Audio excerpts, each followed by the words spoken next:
here. Sacoby, you're going to be so exhausted. Oh, no. So I'm You're already exhausted. I'm already I know. exhausted. Knee jack too. Oh, gosh.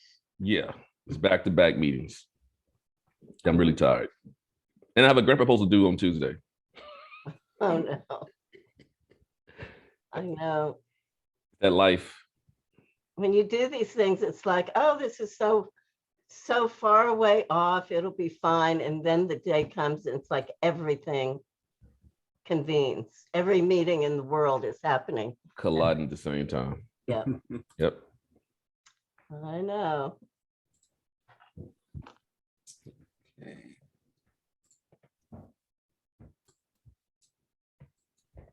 And Salem, if you can check out the attendees, because it's showing me that there are 3 attendees on the side, but I'm only seeing one of them. And this has been an issue, I think, all 3 days.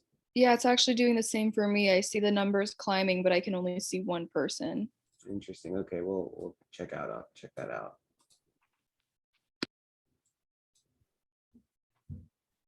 Okay. For those in the audience, welcome. We will get day 3 underway shortly. My name is Yan Michael Archer. I am a graduate student here at CEEJH. Our first panel for the day will be our morning plenary, starting at 10:10. Before that, we'll have some opening remarks. We're just getting everything going now.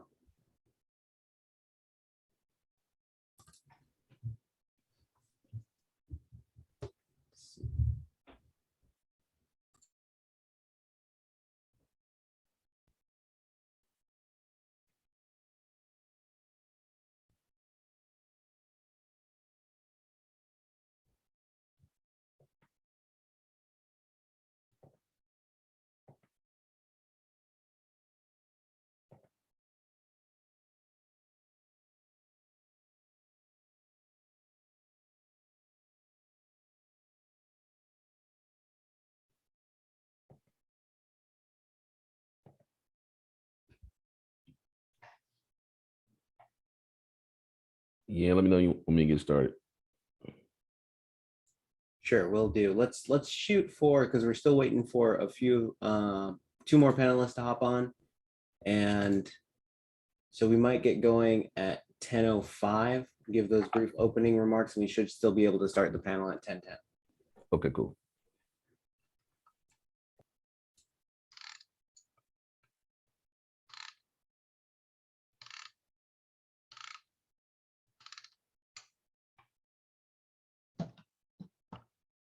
So Sacoby, how are the journals coming along? It's coming along fine. I think we need to probably extend the special issue and do another push. Okay, I know Crystal and I did one, and then we did a push to very specific people. Mhm. We put together a list. That was probably a month ago, so we should probably do it again. Yep, another push. Yep. I might have to individually start emailing people. Yeah. I think we can just get the word out, do some individual invites. That'll help. Yeah. I'm going to do a push on the panel today. Okay, please. I haven't done. I was like said to myself, you haven't mentioned the journal at all. So Michael, this is the perfect panel to mention. This is the perfect panel to mention it. Yeah, exactly. No, you can do it, and I'll follow up too. So thank you for that. Okay.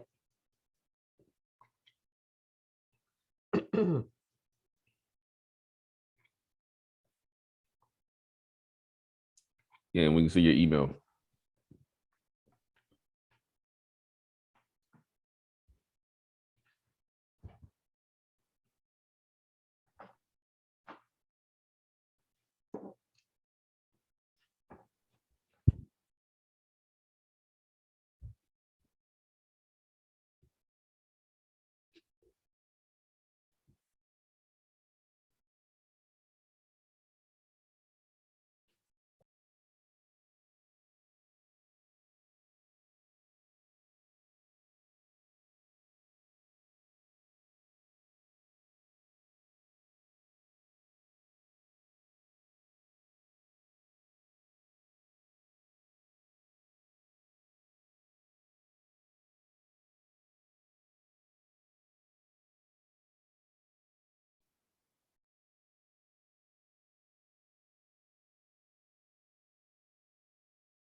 Okay,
we're gonna go ahead and get started, everyone.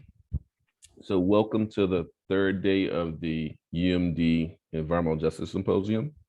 My name is Dr. Sacoby Wilson. I am Director of the Center for Community Engagement and Environmental Health. I'm hoping everybody who's joined us for this third day, they've enjoyed the first 2 days. I think it's been great having everyone engaged in these very important topics around environmental justice. I know we've had some technical issues and technical fixes across the symposium, but that's what happens in this Zoom life. You know, you got technology, we try to work around it, and then just make sure everybody can maximize their participation and really get what you came to get out of this event. So before we really get started, I want to do a land acknowledgement again today. Every community owes its existence and strength to the generations before them, who contribute to their hopes, dreams, and energy to making the history that led to this moment. Some predecessors were brought here against their will, like those of us who were descendants of enslaved Africans. Some were drawn to migrate from their homes in hopes of a better life, and some have lived on this land for more generations that can be counted. Truth and acknowledgement are critical in building mutual respect and connection across all barriers of heritage and difference. And that's how you build solidarity, and that's what the EJ movement is about. At CEEJH, we create dialogue to honor those that have been historically and systemically disenfranchised. We acknowledge the following truths that are often buried. White supremacy has all but erased the existence, histories, and legacies of North America's indigenous peoples, from our American institutions, from consciousness and mainstream society. We at the University of Maryland College Park campus are on the ancestral lands of the Piscataway people, who are among the first in the Western Hemisphere. We are on indigenous lands that were forcibly and violently taken away from the Piscataway people by European colonists. Through this acknowledgement, we pay respects to the Piscataway elders and ancestors. However, we also acknowledge that this is the bare minimum owed to these and all indigenous peoples. We have to do more. So please take a moment to consider the many legacies of violence, displacement, migration, and settlement that bring us together here today, and also consider how you can act to reverse these legacies. So we're going to take 30 seconds to think about these issues and how we can move forward together in supporting our indigenous brothers and sisters.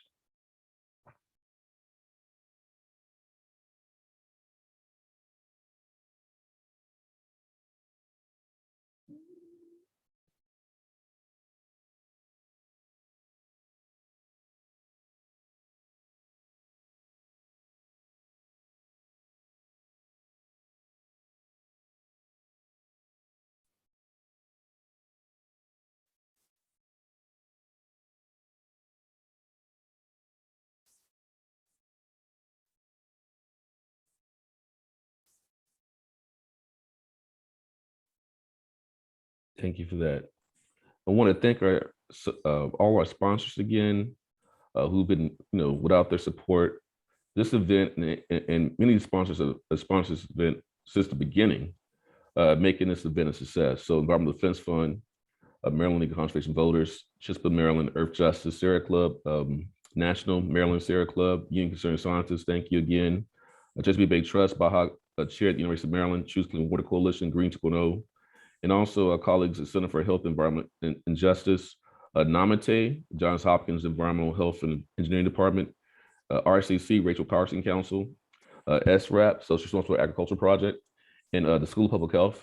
And there's also, we want to thank those individual sponsors who donated to support this symposium, and also who donated to support the activities of CEEJH.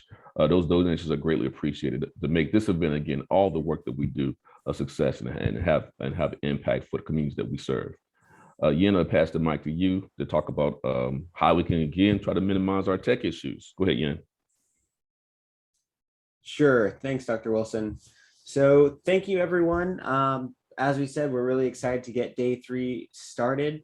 One of the things to help minimize tech issues that worked yesterday was adding the Zoom links to the beginning chat side of Whova. So we'll continue to do that today.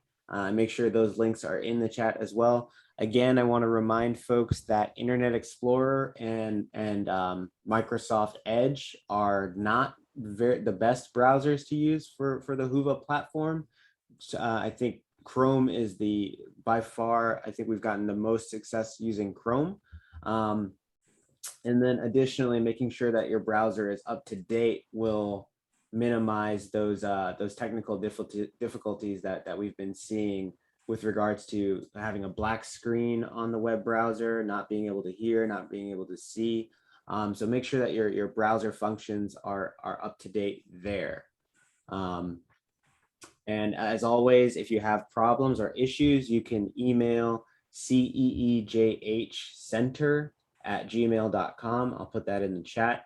Or you can reach out to us by sending us a message on the Whova platform. All right, thank you. Thank you for that, Yen. I think, again, the tech issues, we've done our best to try to overcome them, and hopefully today we will actually be able to go through without having any tech issues. And thank you again for grace and patience as we try to work through these issues. So I want to move us forward with this agenda today. And I'm really, really excited for this first session. And I'll try not to talk too much, as Peggy said earlier, trying to talk too much. But yeah, I'm really, really excited. Our morning plenary session is EJ 30 years later, reflecting on the 1991 First National People of Color Environmental Leadership Summit. I'm just really excited, like a kid in a candy store, to have these EJ giants, EJ icons, people I look up to, mentors, colleagues, the folks who paved the way for younglings, because I'm still young, younglings like me, and other younglings behind me to do the work and showing us how we can have impact. And so today we have, again, several EJ giants who were at that first meeting, who really provide the foundation for the work we do right now in the EJ movement. And just before we get started, one of our speakers, Donele Wilkins, wasn't able to make it today because of a family emergency. And so just want to send thoughts and prayers out to her and positive energy support to her. But to go through who was able to join today, we have first Charles Lee. He's the Senior Policy Advisor, U.S. Environmental Protection Agency, Office of Environmental Justice. We have Peggy Shepard, who I've known for, I know a lot of these folks. Let me just stop talking. Peggy Shepard, just introduce you. Peggy Shepard, who's a co-founder of CEEJH for Environmental Justice, and also a member of the White House's CEEJH, White House Environmental Justice Advisory Council. We have Richard Moore, co-coordinator, Environmental Justice Health Alliance, also outgoing member of the National Environmental Justice Advisory Council. In addition, another member of the White House Environmental Justice Advisory Council. We have Tom Goldtooth, Executive Director, the Indigenous Environmental Network. And we have my next door neighbor, Vernice Miller-Travis, also a co-founder of CEEJH for Environmental Justice, and an Executive Vice President of the Metropolitan Group. So just to give a little bit of background on this session, 30 years ago, delegates representing all environmental justice communities and causes from across the US and across the world convened in DC for the first National People of Color Environmental Leadership Summit. There was nothing like it before, and there has been nothing like it since. The 3-year event from October 24th to 27, 1991 features several landmark occurrences, not the least of which being the drafting and adoption of the 17 principles of environmental justice, the Magna Carta, the Bible, the book, the foundation, the framework for EJ, y'all. Panelists will share memories of that 1991 summit, and musings on where environmental justice came from, what we've done over the last 30 years, and where we still must go. So let's just jump into it. The first question I have is, and it's a little bit more background on the event. On Thursday, October 24th, 1991, 1,100 activists, community leaders from across 50 United States, Puerto Rico, Marshall Islands, Canada, Central South America met at the Washington Court Hotel on Capitol Hill, rebranded this year as the Hilton Hotel for the summit. Over 4 days, attendees addressed many issues, debated, all in the name of redefining and realigning the environmental movement as a people's movement. So we're joined today by 5 leaders, as I just said, from the summit. Can you please give your names, what you're doing right now, your current positions, and what brought you to the Washington Court Hotel in October 1991? So I'm gonna start with Charles Lee first. Thank you, Sacoby, and thanks for having this panel. I want to say at the outset, 30 years ago, my hair was black. It wasn't this color that it is now. when you were giving the introductions, I said that's the one thing I have to point out, the difference between then and now. But back in 1991, I was working for the Civil Rights Agency, the Commission for Racial Justice of the United Church of Christ. And, Richard Moore and Pat, who you're going to hear from later, and Pat Bryan from the Gulf Coast Tenants Association, and a number of other people, wrote a letter to the national mainstream environmental groups, taking issue with issues that diversity and their policies. And Ben Chavis, who was the director of the commission at that time, called for a summit. And I saw that as an opportunity not to meet with them, but for us to meet together. Because I think at that time, even though most people did not realize it, there was actually a lot of work going on in terms of organizing people of color communities across the country. The prevailing kind of wisdom was that people of color didn't care about issues of environment, but that was in fact not true. So this was an opportunity to define a movement for ourselves, and in that process, define environmentalism, to lift the work that was going on in people of color communities to a new level, and in that way coalesce a new movement. And I think when I wrote the proceedings, the introduction to the proceedings of the summit, I said, and I read these words 30 years later, and I forgot I actually wrote them. I said that on October 24th through 27th, 1991, the environmental movement in the United States changed forever. That's powerful, powerful words. Thank you, Charles. Peggy, can you kind of tell us what brought you there? What were you doing at the time? What were you thinking?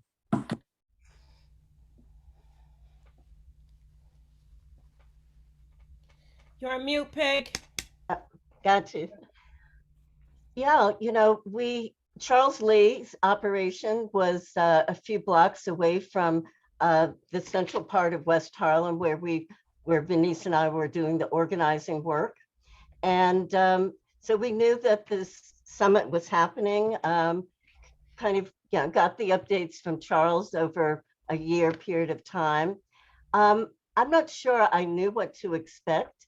I knew that there would be, a convening of a lot of people, but their stories, their geographies, their issues, I didn't know, because up until that time, you kind of think, well, we must be the only community that has this problem. We're the only ones that are being oppressed in this way. And then, of course, you get to this incredible convening and find out that you're one of hundreds, thousands of folks around this country who are concerned about these issues, who are oppressed by these issues, and want to do something about it.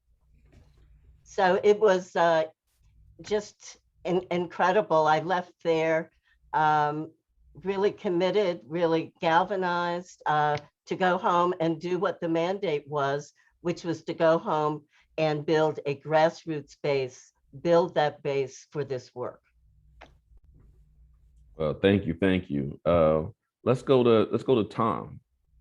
Tom Goldtooth. Yeah, thank you. Hey, it's good to see Charles and Vernice. Hey, Peggy, it's good to see you all. I thought, Charles, you always had white hair, and even in your youth.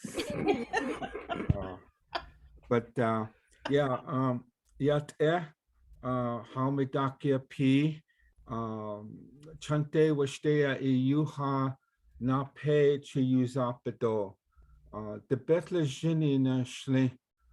Dakota Oyate Ba Shishichi. Tom Goldtooth and Makia Pedo. I'm the executive director of the Indigenous Environmental Network, based in northern Minnesota, near the headwaters of the Mississippi River. Back in 1991, I attended the summit as the coordinator of the Tribal Environmental Office of the Red Lake Band of Chippewa, or better known as the Anishinaabe Red Lake Nation in northern Minnesota. I was responsible on developing the environmental program for a sovereign nation that has little less than 1 million acres of land with no environmental infrastructure in place. The early 1990s, just looking back, I have to kind of look on why I was there. The early 1990s was a time when most of our tribal governments and tribal communities were experiencing an onslaught of private waste companies coming to our leaders with promises of big money to dump this country's toxic garbage on our lands. Soon followed by the US government staffing up a nuclear waste negotiator to convince our tribal governments to store, to host radioactive waste on the nuclear power plants in our homelands. It was a time when the majority of our tribes did not have environmental protection infrastructures in place to protect our people, compared to all the state governments having their own environmental programs in place. Only a handful of our 560 tribes at the time had some form of environmental program in place, just a few. I attended the summit representing that tribal nation, and I was working, to speak out on this atrocity, violating the sovereignty and the rights of our Native nations to have a clean and safe environment and ecosystem for our families and future generations. So that's why I was there. And of course, later on, there was a moment there, of course, joining with all the other people of color, Black people of color, other Native Indigenous peoples. It was really a strong moment. Thank you for that, Tom. Vernice, what brought you to the Washington Court Hotel? Well, I used to work for Charles, so there was no place else that I was going to go. If Charles was calling a conference, then, I had to be there. And as Peggy said, we were organizing in our own community, which was adjacent to where the office of the United Church of Christ was. Where Charles's office had moved to was across the street from the church that I belonged to, the Riverside Church. So in effect, they were in our community, but looking out nationally, right? What is happening nationally? And Peggy and I were organizing about what was happening locally. And so Charles put out this call, and the United Church of Christ put out this call, and of course we had to go. And as Peggy said, I know I felt completely isolated until prior to the summit in September. I think it was September. It was sometime in the summer. We had one national planning meeting in in New Orleans and in Cancer Alley. And so I knew that people in Louisiana were up against it, but I had no idea the breadth of it. And I remember going through registration at the conference, and I think we got there kind of a little on the early side, and there weren't like the registration table was not crazy with people trying to get in. We registered, we walked in, and I think we kind of stopped in our tracks because the main ballroom at the Washington Court Hotel was already half full of people, hundreds of people. And I remember Peggy and I standing in the middle aisle, and I reached out for her hand and she reached out for mine unconsciously. And we just knew that we weren't alone. That was sort of worth the price of the ticket. It's not being by yourself and having all these people to lean on as you move forward doing this work. And so I feel for all the people who are still doing this work and don't have that base of support and friendship and camaraderie that we have had for 30 solid years and more. So that's what brought me there. Charles told me I had to go. Well, thank you, Vernice, and thank you for sharing your experience about the isolation and finding out you're not alone, and you have a home, right? And just as a quick follow up to Charles, how much sleep did you lose pulling this whole thing together? A lot. Probably not as much as you're losing now, but we had a lot. It was, but you have to realize that the summit was several years in the making. I mean, it just wasn't just didn't come together. It was several years in the making. Lots and lots of people were involved, and many people were out there just organizing around it. And, I have to say, I have put like 300 people as, a good marker of success. And we had 1,100 people show up from all over, the country, and in Alaska, Puerto Rico, Hawaii, Central America, Africa, and the Marshall Islands, so, it was all that. But, and I just have to say, I think, it was empowering because it brought us together. Rather than having, a meeting with other people, we needed a meeting for ourselves to empower ourselves, and I think that's what, to me, was really the most important thing about that. And, I remember Hazel Johnson a couple of years before the summit saying to me exactly what Peggy and Vernice said. It's just that, I want to have a meeting where I'm not the only person of color in the room. And so that, I think, was something she actually said at the summit, and it's in the video of the summit. But that was really such an important thing. Well, thank you. And as y'all are talking, I'm fanboying a little bit here, so I apologize. But it's exciting. You made a comment about this symposium, Charles, and I think we have a lot to live up to. I mean, to that leadership summit, and anyone who does a conference on environmental justice, because y'all were the model, y'all were the mode, right? So I just want to again give y'all, the kudos and praise for pulling that together, right? And then, this is a side question, it's not on the list.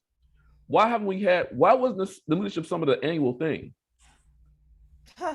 I feel like we need that togetherness, and I mean this supposes part, a small part of that, but we should have a national summit every year bringing people together.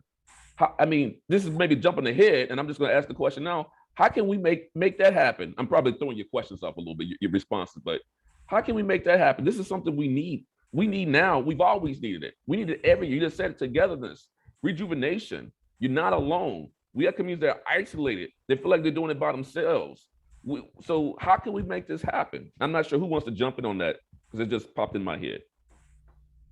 Well, we used to be able to make that happen, not as an annual environmental justice summit that CEEJH folks put on, But once the NEJAC, the National Environmental Justice Advisory Council, really got going, most of us were on those working groups and committees, and the NEJAC had meetings with at least four times a four year. times a year, with at least 3 of those being in person. And so it was like we were having an annual convening and get together. And that went on for a good 10 or more years, I'd say, Charles. And then I think that began to slow down as NEJAC had less meetings. Some of us who had been on for so long were rotating off. And I think we just sort of gathered in our own regions and began to hunker down. And I remember, Vernice, when you and Dion Ferris rented a van and you went to the IEN convening up in Alaska or something. And we used to go to Richard's Southwest Network gathering every year. So all of us had these very strong networks that had convenings. And that was, again, another way of us getting together. And we all made sure we were at those convenings. We didn't want to miss it.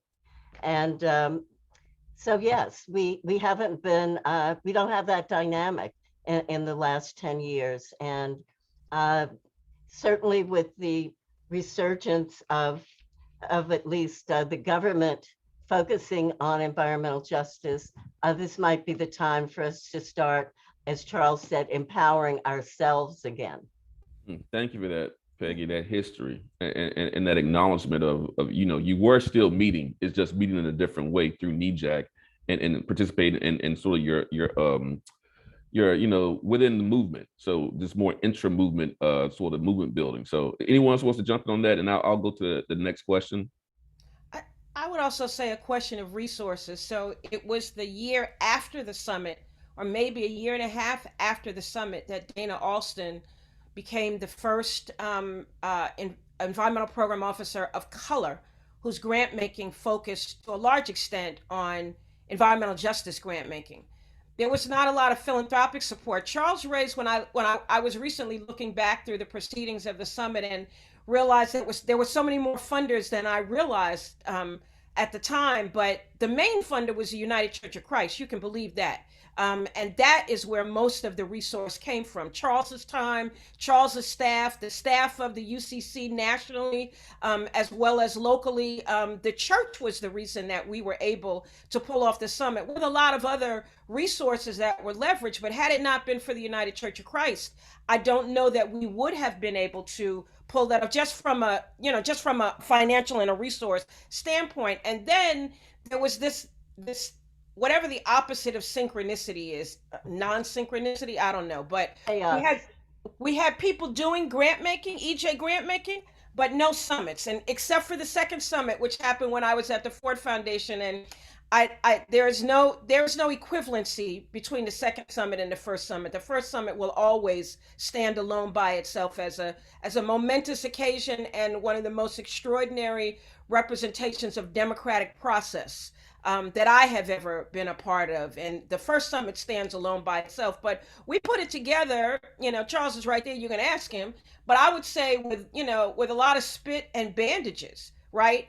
Other people have meetings for their organizations, big green groups, that spend 10 times as much for their own staff and members as we spent for 1,100 people to come from all over the world, right? We've always been under-resourced, but it never stopped us from doing what we had to do. But that's a really good question, Sacoby, because young folks don't have the experience of having been at something like the summit. And I think y'all need that, or younger folks, I would say. Yeah, no, I think that's important. Tom, you have any thoughts about this?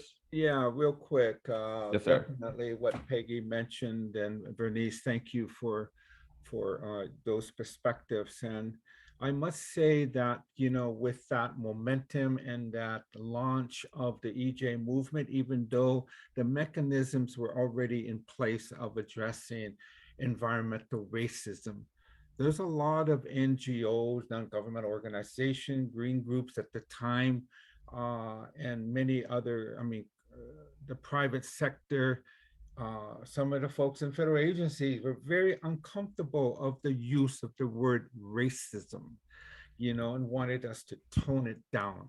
Let's use equity, some of them were saying. Okay, we know that. And despite that, there was that commitment that Peggy talked about. We made a commitment, all of us that gathered at the summit, that we're going to go back and organize,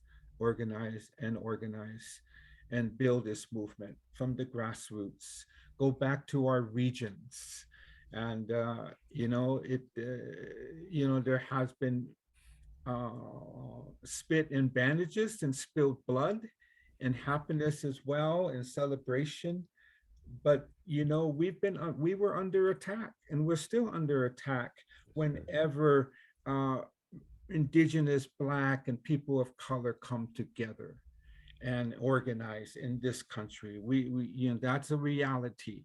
Yep. Whether it's an inside strategy within federalism of the government, whether it's challenging the philanthropists, the gift giving, the charitable community, where we still get a small percentage, So these are real issues. We were under attack as well. The whole division and trying to divide our movement, and that was real. How many environmental justice networks and coalitions do we have now? What was happening as we went into 2000, 2001, 2002? Those are things I wanted to put on, and to talk about, and it was real. It was real. Thank you. Yeah, well, thank you for that. No, I think What y'all he make. said, Sacoby.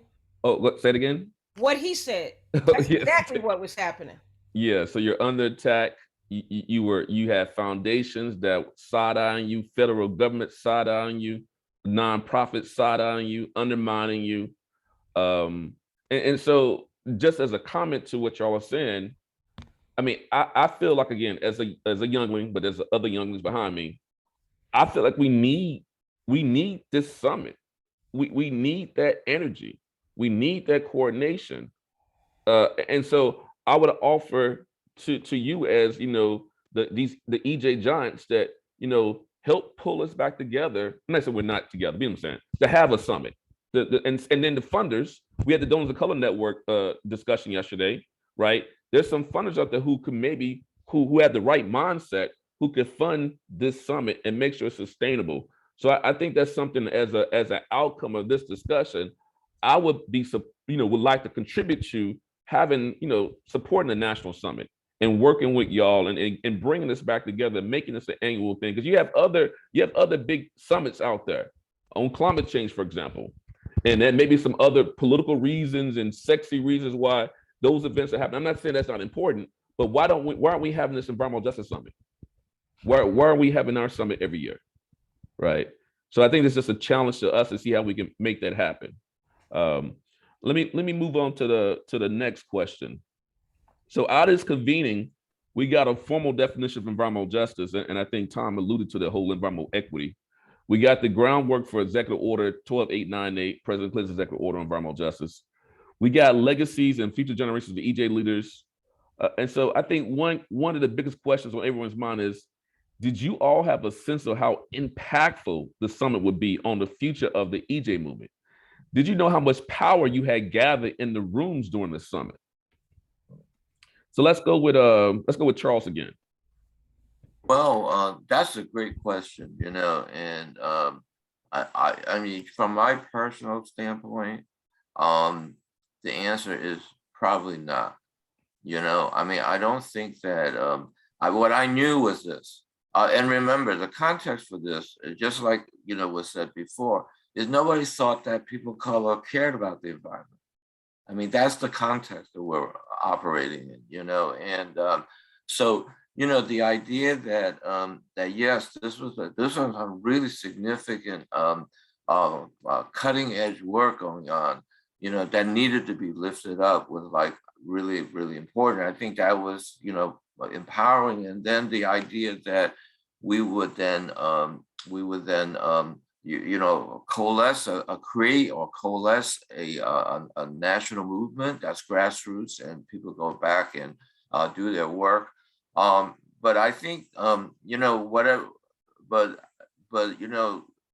things, when there's a good idea and people come together, always is more than what anybody thought it was, I think, or envisioned, right?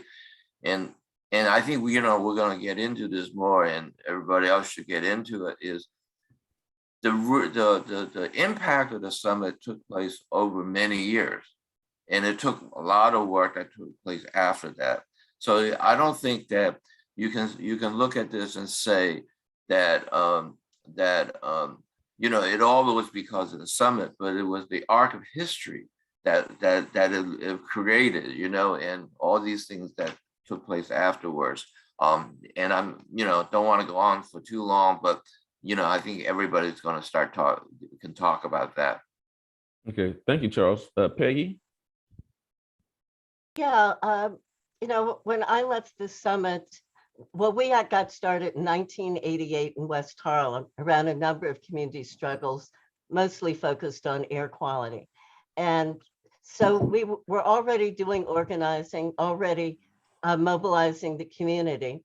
And so when I left the summit, I'm not clear that I had an intellectual assessment of where it would go, but I had a very emotional, energetic assessment of the kind of organizing and the excitement around the organizing that needed to happen, not only locally, but within and among our colleagues we just met. Everybody was starting networks. The next year we started the Northeast Environmental Justice Network. And so it was really an exciting time.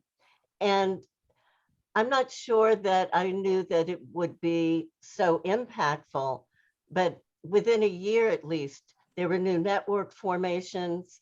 You had the academics coming together at University of Michigan and other places beginning to coalesce around what an academic agenda and a thought leadership agenda looked like. You had books being written. You had government setting up the Office of Environmental Justice at the EPA that was just getting, really robust. And so there was a lot happening, not just within our localities, but within the country as well. And the summit, of course, helped to seed and catalyze all of those nodes of action. Thank you. Tom?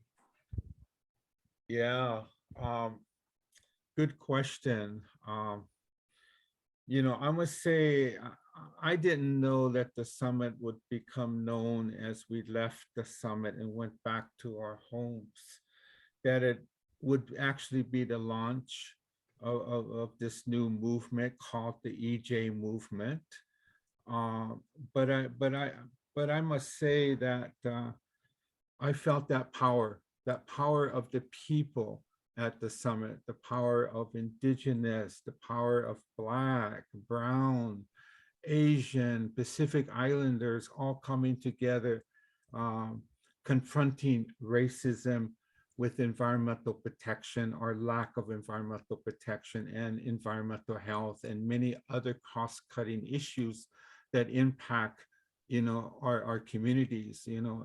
It was a moment for us as Native, as Indigenous peoples to come together and to organize and caucus. I think the ones who were there remember we caucused as Indigenous peoples. We didn't know each other. Some of us knew each other, but many did not know each other. And we always, in these kind of situations, we meet together, we form our own circle.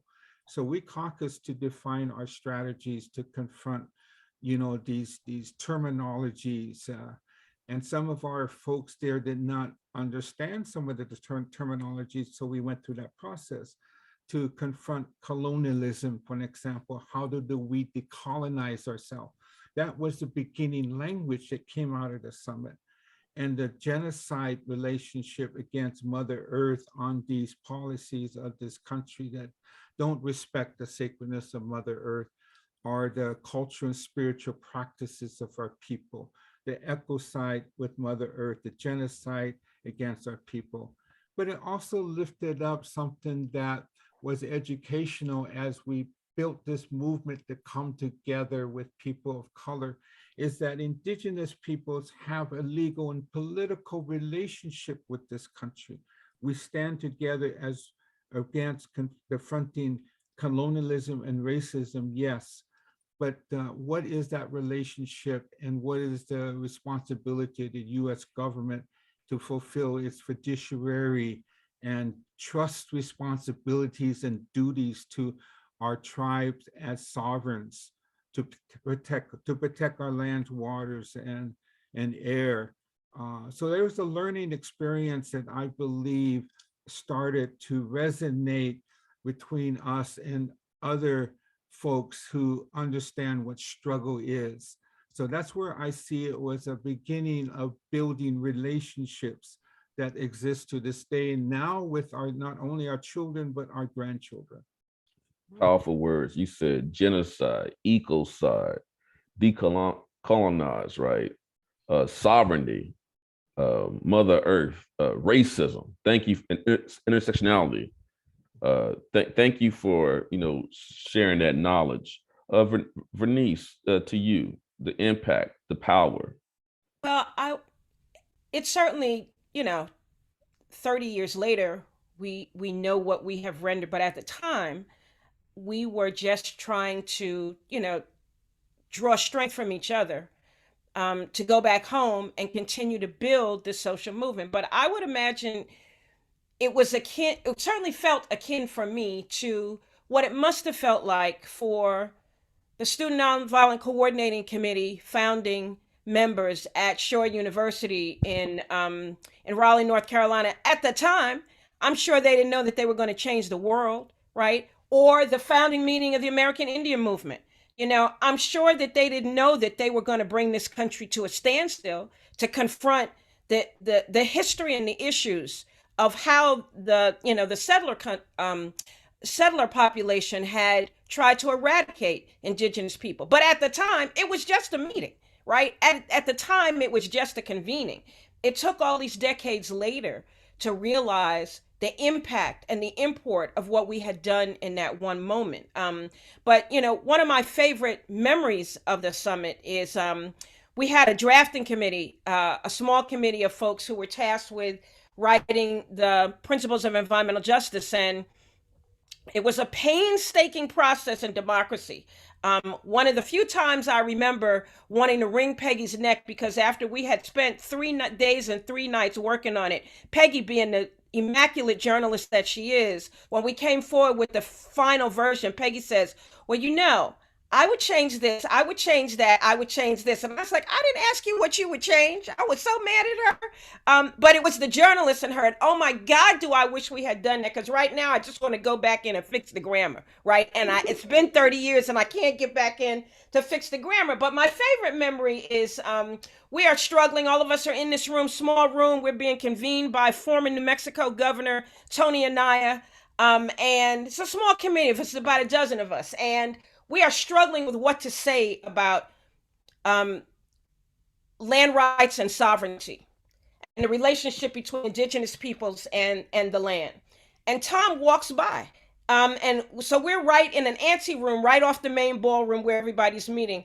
And Tom walks by on like this outer balcony. And I run out the room and I said, Tom, come in here. We need you to help us figure this out. And so he walks in and he sees what we're trying to do. And he says, I don't think I'm the right person, but let me go get somebody for you. And he goes and he comes back about 5 minutes later with Mililani Trask, the badass Mililani Trask, attorney extraordinaire. And in 5 minutes, she sat down and wrote that principle that's in that principle that talks about land rights and sovereignty and the special relationship between Indigenous peoples and the U.S. government. And it was just a moment. Tom went walking by and I said, well, there's the person I would ask, right? And then he went and got the person that he would ask. It was that kind of process, a lot of spontaneity and a lot of power, but we didn't know how powerful it was going to be at the time, right? And it would take all these years later to recognize that, we launched a social movement. That was not what I came to Washington to do. right? I did not get on the Amtrak, come from Harlem to DC to launch a social movement. I came to go to a conference. And who knew that it would turn into the thing that it turned into, right? Well, thank you for that. Can I say? Oh yeah, go ahead, Charles. Go ahead, Charles. You know, I think that it undersells everyone to say that, you know, they didn't know what this will all have led to, right? Because if you start to look at the content, you know, of what people discussed at the summit, these are the same. These are the seeds of these issues that we're building out now. You know, so I think that's one thing. You know, and then I think the second thing is this. I don't think that individuals coming there realized what this was all about, because, you know, remember, this is the first time everybody got together. But, you know, I knew that because I had gone around the country and just kind of began to research and understand what was going on in terms of environmental issues in people of color communities, that there was a lot of work, you know, and there was a lot of work that was going on. And so it was that, you know, it was the coming together of a lot of that work that then was the basis then for this movement. Thank you for that. Vernice kind of hit on the next question. You know, you came together to write the 17 Principles of Environmental Justice. And I tell people all the time about EJ fundamentalists. If you do EJ, if you're not doing EJ with the 17 Principles, you're not doing EJ right, in my opinion. And so can y'all talk about how some of the work that went into developing those principles, the impact those principles, have they aged well? Is there anything you would change? Let's start with Tom first. Oh, darn, you got some good questions here. You know, I must say, you know, one of our sisters that I did not know before, she was involved with some of the planning of the summit as well. Donna Chavis from the Lumbee tribe in North Carolina, you know. Many people don't know that her people, and even to this day, are still struggling to get federal recognition as a sovereign tribal nation. She's still in struggle with that. And it is one of those things I remember as she was talking about the Lumbee and that bloodline that is both indigenous and Black with her peoples. And as I mentioned briefly in the previous question, that as indigenous peoples of many tribal nations and the diversity of tribal grassroots that were there, and native organizations and tribal governmental, the chairwoman of the Oklahoma Cherokee, Wilma Mankiller, was a speaker. Mililani Trask, as Hawaiian Native woman, talking about the sacredness of Pele, of the volcano, and that relationship within their cosmology. And it was many people of different gender and age that were there. And I mentioned that we came together to caucus. And I remember we went through, we identified a man from the Chickaloo Nation in Alaska, David Harrison. And we picked him because he's hardcore. He holds the line. He will not compromise. And so we put him in that situation. And he did come back to us all the time and said, this is what we're talking about, working on. And he held the line on a lot of the issues that were very critical to us, you know, in that drafting committee. So we developed that mechanism and process of accountability that we were lifting up as a young indigenous environmental network.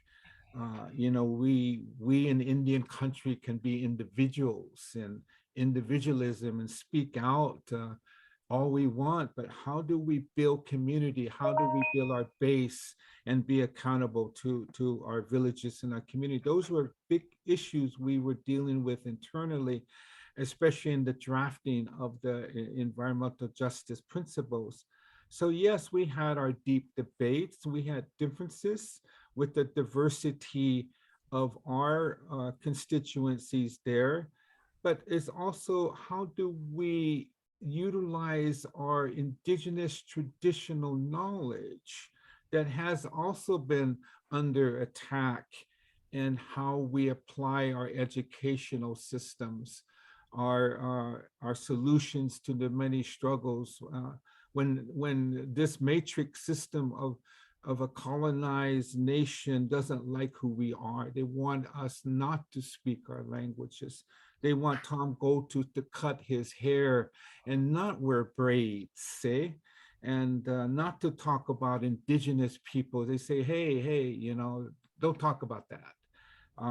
But I think that when it comes to these principles, and, you know, yes, they are aged.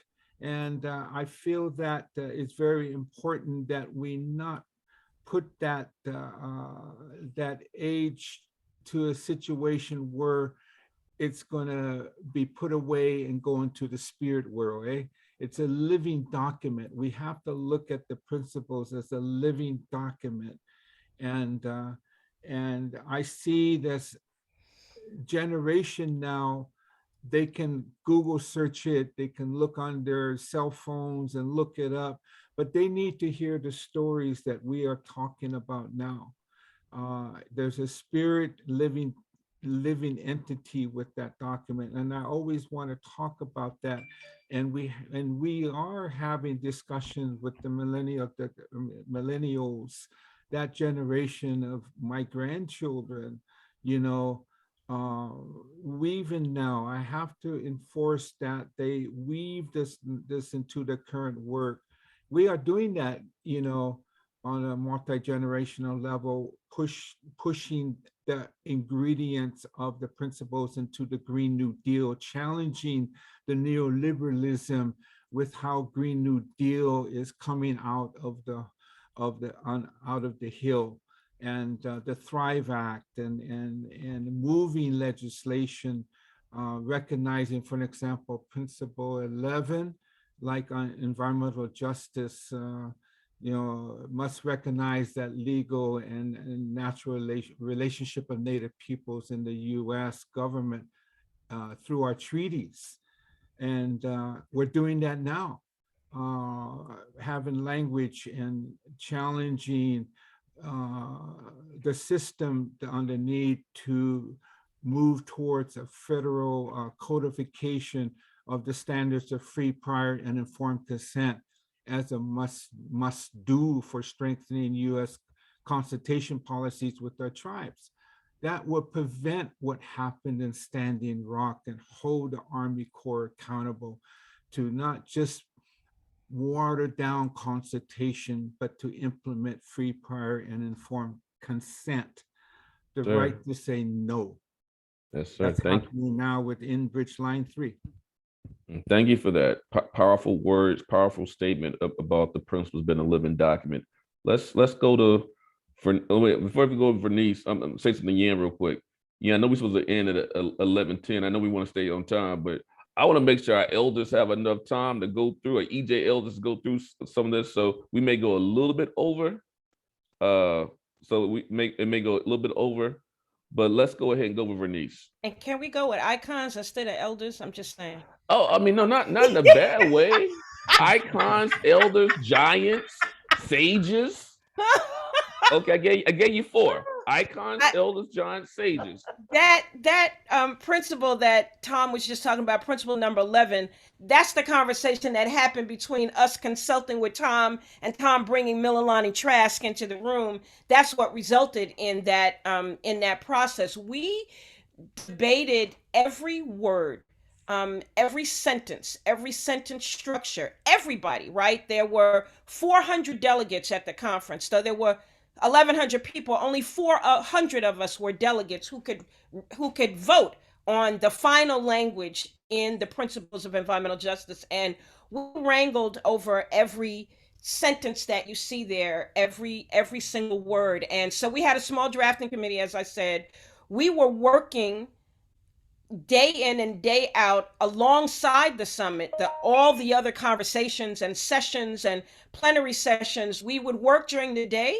And then we would bring the draft that we had to the delegates every evening after we had dinner together. We had a big giant dinner together every night with culture.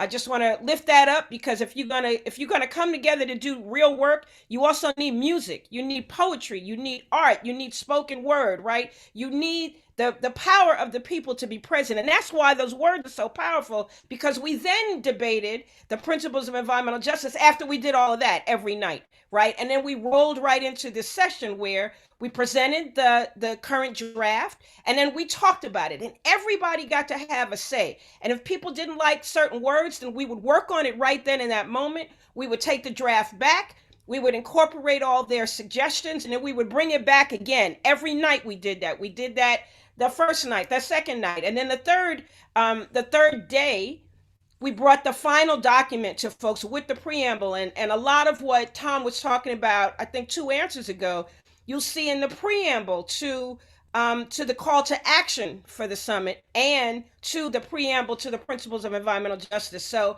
when I say that it was a great moment in democratic process, we came to collective decision about what we wanted those words to say, because we knew those words were going to speak for us.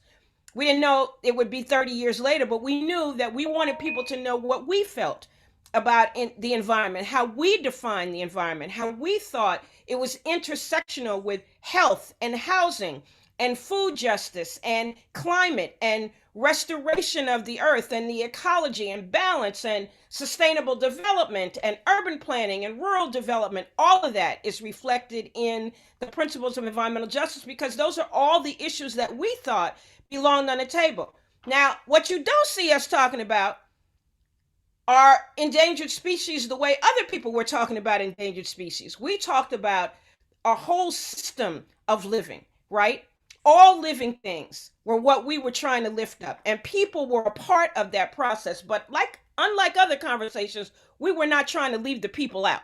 We were trying to put the people in the center of what the conversation was about, and particularly people of color. So, what you see is not a perfect document, but it perfectly represents what we were feeling in our hearts and in our souls at that moment. And it has stood the test of time. Thank you. Peggy. Well, I was just thinking as everyone was talking about what made the summit different from certain kinds of conferences that we have today. And I keep thinking about lived experience versus theory. And everyone at the first summit was coming out of a community of lived experience, of working with their neighbors, of working with the folks, their families, around a particular concern. And that really means that there's a level of accountability. And that level of accountability, I think, is what you heard in Vernice's voice when she started to tear up when she began talking about the summit. And that's what I don't see so much today when we talk about an environmental justice conference or convening. And so I would just like to say to all of the emerging and new leaders in the environmental justice space that we really have to immerse ourselves in the lived experience, and we've got to be doing that organizing work, because that's the base of people we're accountable to. That is the base of people who gives us the soul of those principles, the soul of what having a sustainable community and a sustainable life is about. And I think that underlying consciousness and thought is what we've got to instill and and really make sure that that continues in the future of the environmental justice movement. No, thank you, Peggy. So to you, Charles, how do you feel about those 17 principles I think a lot has been said, and I kind of said before about how there was a lot of content at the summit, and they're reflected in a lot of the things said and in the principles. But just want to bring it to today. I think that these are more important today than ever, because there's a real opportunity to have a truly authentic conversation about environmental justice and environmental racism and colonialism. And, a lot has happened. And I think there's an openness in this country now to really confront these issues as we have not seen, and I have not seen in all the years that I've done this work. And so, and this is not just coming, say, from what the federal government is now doing in terms of embracing these issues, but it's coming from the bottoms up, in communities, in local government, in tribal governments, and in state governments, and across the board. And there isn't this is a real sea change, or the possibilities of real sea change that exists now. So just want to kind of make that point in terms of why these are not just important then, but important, but even more important now, and certainly, can be built upon. They're not perfect, like Vernice said. They definitely need to be built upon, but they're just as important, more important today than even then. Thank you for that, Charles. And for me, as someone again who looks up to giants and sages of Vernice in the movement, I think environmental justice is what we live with, work with, play with, pray with, we learn, right? And the environmental justice is holistic. I like to say every environmentalist is activist is environmentalist. Not every environmentalist is environmentalist activist, because of those 17 principles. You got sustainability, you got Mother Earth, you got indigenous rights, you got fighting against nuclear waste, talking about war, right? Occupational impacts on workers. You have everything in the principles. That's why the EJ framework is holistic, because the work that y'all put into those principles. So it's integrated, it's multifaceted. So when folks talk about doing EJ, to me, you got to start with the principles. Then the connections. You see, as y'all talked about, the intersectionality. So I just want to commend y'all on the work, and you're right. These principles are a living document. And Charles, you're right. These principles are something we need to be pushing.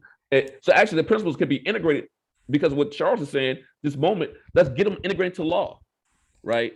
Let's get the frameworks integrated into law. So this last question that I have for you is this question number 6. So as we move forward over the next 30 years, what's your advice? And I think Vernice, you said, maybe Peggy said, what's your advice, words of wisdom to the activists and advocates in the EJ movement? What are those words of advice for us to move forward over the next 30 years? I'll start with Charles. Well, I think that the summit and all the lived experience and the struggles and the accomplishments and victories and lessons that they represent are really important. But we need to build on it in terms of a new level, And now we have to really apply these to how do you solve the challenges of the 21st century, And this means that we have to change the way science is being done, change the way government regulations is being done. That means that we have to change, just a system of how we governance, the way the economy works, all this coming together. And these are daunting. These are certainly, complex and daunting challenges. But we need to bring the spirit and the content of those of the summit and those principles of environmental justice to that conversation. No, thank you, Tom. Advice to folks: how can we move forward in the next 30 years? Oh, geez, in 2 minutes, yeah. Eh? It's actually 1 minute. Everyone else too. I'm sorry, Todd. Take your time. I think that's a good question, because our constituency and I have to give a lot of shout out to our young generation coming up. They're like super challenging us old school folks with some really good critical questions. such as, hey, we know what you're about, we know what the struggle is, but what are we fighting for? And that's, we've really centered a lot on building our own definition on what are the principles of just transition and transformation. Where are we going? Coming out of this recognition of the COVID moment too has really forced us to have some critical analysis about what do we go back to, what is normal for us as Indigenous peoples. And I really appreciate talking to a lot of our other brothers and sisters from the Black and people of color, movements on that question. What's the rising majority, and how do we have a voice here in the belly of the beast? So, we're looking at this, and especially this movement around climate. And the climate, we were part of that community that put an environmental justice frame to climate issues, climate policy that was being led by white environmental organizations. So what has emerged is that center of gravity around a climate movement based upon looking at the injustice, looking at white supremacy, looking at governments that are currently applying a neoliberal agenda. How do we address that as Indigenous peoples and people of color, addressing the issues of a lawless capitalist system, free market ideologies, and privatization, and on every aspects of our lives, and looking at these different buckets that we have to confront with corporations and federalism, and what is that grassroots agenda, outside strategy that is inside strategy as well, and reevaluate turning inside out and outside in. I mean, this is where we're at right now. And I think that's all being generated out of what we have in that living document, eh? And I can go on and on, the politics of desperation and some of the sectors of climate movement, opportunistic disaster capitalism, some terminologies that we built upon on what Naomi Klein said, but putting, again, deeper analysis on our communities on what that really means, carbon fundamentalism, and false promises, and this whole realm of philanthropic capitalists throwing big money around false solutions. So these are things that we're confronting, pathways, and how do we align and keep our movement together in this larger arc of justice that came out in 1991. And how do we repair that relationship with Mother Earth and Father Sky? That's something that we saw in the preamble of the CEEJH principles around reestablishing our relationship collectively as people of color with Indigenous peoples, with Mother Earth, the interdependence with Mother Earth. I remember that there was struggle with understanding that collectively. Someone said, response from one of the communities said, how come it's not Father Earth? So there's a learning curve, because all of us come from tribal constituency, no matter where we came from.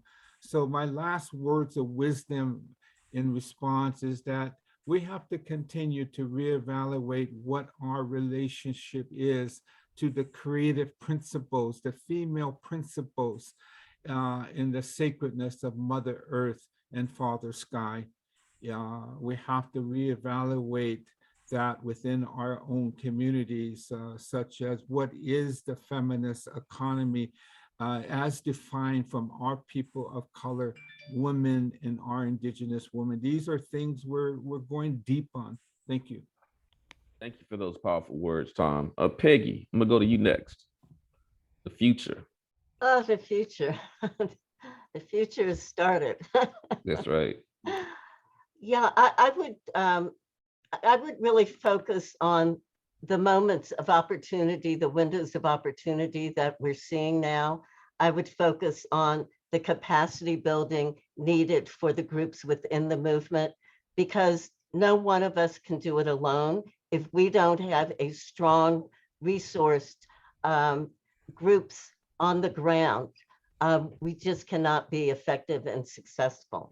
So really beginning to think more strategically about how we communicate, how we network, how we're developing policy, how we're developing an EJ brain trust that can provide the kinds of policy and thought leadership that can provide the kinds of advice that we need when we have to go to Capitol Hill for a hearing.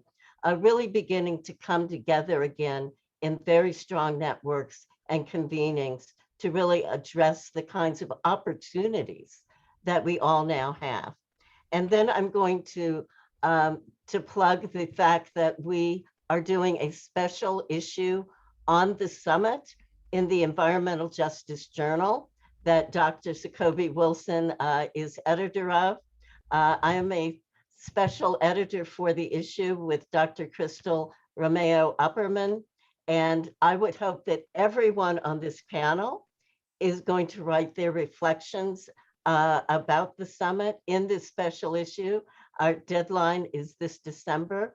And Sacoby, I would also suggest that we take this panel and that we put that in an interview format in the journal, because Thank I you. think what I've heard today, the thoughts have just been wonderful. Yeah, we can do that. Thank But you what- so much for allowing me to be part of this panel. This just brings back so many wonderful memories. And so just thank you all here for your thought leadership. And we want to encourage all of our younger folks. And it's been great, Tom. You know, I was able to honor your son. And, you know, he's doing great work. So you've been passing it on, and it's our job to pass it on to all of the future generations and the current generation that's here today working on these issues. So thank you.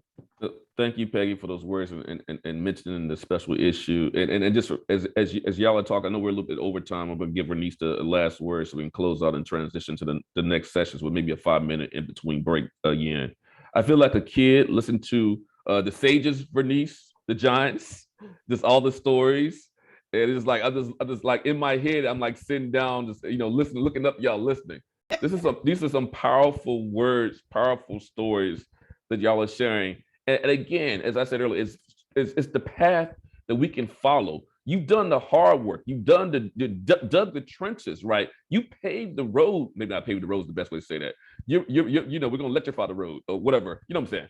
But you really have made it easy for us to follow a blueprint. So I just want to share that appreciation again.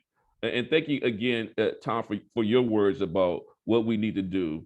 And so Vernice, so you can close out the session. And one more quick thing, again, and the team, can you drop that special issue call from Environmental Justice into the chat and also put it on Hoover as well, please? Sure thing. Okay, cool. Go ahead, Vernice, close us out. Well, Tom mentioned this a few questions ago, but it is true, and it just needs to be said, and it can't be said enough, that we were always focused on dismantling environmental racism. We haven't made as much progress as we would have liked, but we've given you architecture to continue that struggle. But you cannot divert from that intentional purpose of dismantling environmental racism. The reason that our communities are vulnerable is not because of what we eat. It's not because of our culture. It's not because of some flaw in our genetic makeup. Thank you, Lieutenant Governor of Texas. It is the nexus, the synergy between environmental degradation and racism, pure, unadulterated, unvarnished racism, right? We were very clear that that's what we came to talk about. That's what we came to address. And that's what we continue to focus on. Now, Tom mentioned, and it's really true, and people could see it. Every time we raise up a movement in this country to really beat back against the reigns of racism and all the ways that it impacts our lives. The pushback is so intense, right? Which we are seeing this year, 2020. But we cannot fold. We cannot divert our focus. We cannot diminish our attention. We cannot diffuse our energy to focus on some other things or get dragged into other conversations. We got to keep our eyes on the prize, right? And until we are able to live safely and freely in the places where we live without the threat to the air we breathe and the water we drink and the food that we eat and the communities that we live in, until we are safe from the threat of environmental impacts, but also safe from the threats of societal impacts. Not until that moment will we have achieved what we came to do. So we gave you a foundation. We gave you principles. We gave you organizations. We gave you a social movement. We gave you a global movement, right? We took this conversation way outside of the United States. All of us here did that so that we could build a global movement. So it's your turn to step up and do your part, right? And doing your part can be done in a myriad number of ways. No matter what you do, you can contribute to advancing this work. There's no particular expertise that you need to have. You just have to have a love for your people, a love for this planet, and an undying spirit to fight racism in every way that it manifests itself. That's what we are dedicated to. We have not moved off that principle. We may talk about a whole bunch of other things and get drawn into a whole lot of other conversations, but you can believe that that is the singular principle of which we are trying to deal with on a daily basis, is dismantling environmental racism. And until we can say we've done that, there is still so much work to do. And there's not nearly enough people to cover the landscape. So, we've put this platform out here, and it's yours to take and move forward. Thank you. Thank you. Powerful words from Charles Lee, Peggy Shepard, Tom Goldtooth, Vernice Miller-Travis. Let's thank our sages, our giants, our elders, these EJ icons for this wonderful retrospective and introspection about the 17 principles and the First People Color Summit. If you can, Yan, can you do that applause, please?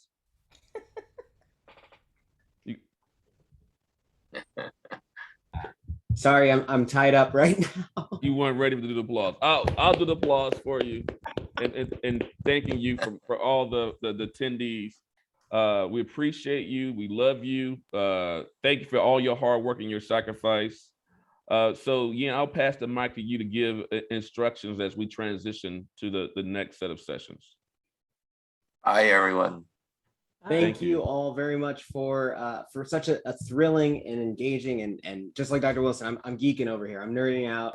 I really appreciate each of you for joining us. And we did actually hear that Richard Moore had a loss in his family that he had to deal with. So we're it's unfortunate that he wasn't able to join, but I think you guys held it down just fine. As far as getting to the next sessions, please, I sent out an email this morning that indicates the links for all of today's sessions. So that should be in your inbox now. Also, you can check Whova. That same link is in the chat for each of the sessions. So feel free to go out into the rest of the symposium for today and enjoy day 3. Thank you, everyone. Thank you, everybody. Thank you, elders again, sages, giants, icons. Okay, Vernice. Family. I'll say thank you, family. Okay. Okay. Grandma's grandpa. Bye-bye, everybody. Bye. Y'all take care. Okay. Bye-bye.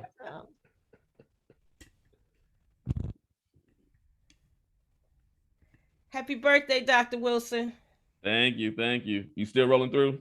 Yeah. So, give me some ideas about what to get you, please. I don't need anything. Don't give me anything. What do you like? What do you like? I don't need anything. I got. Come on.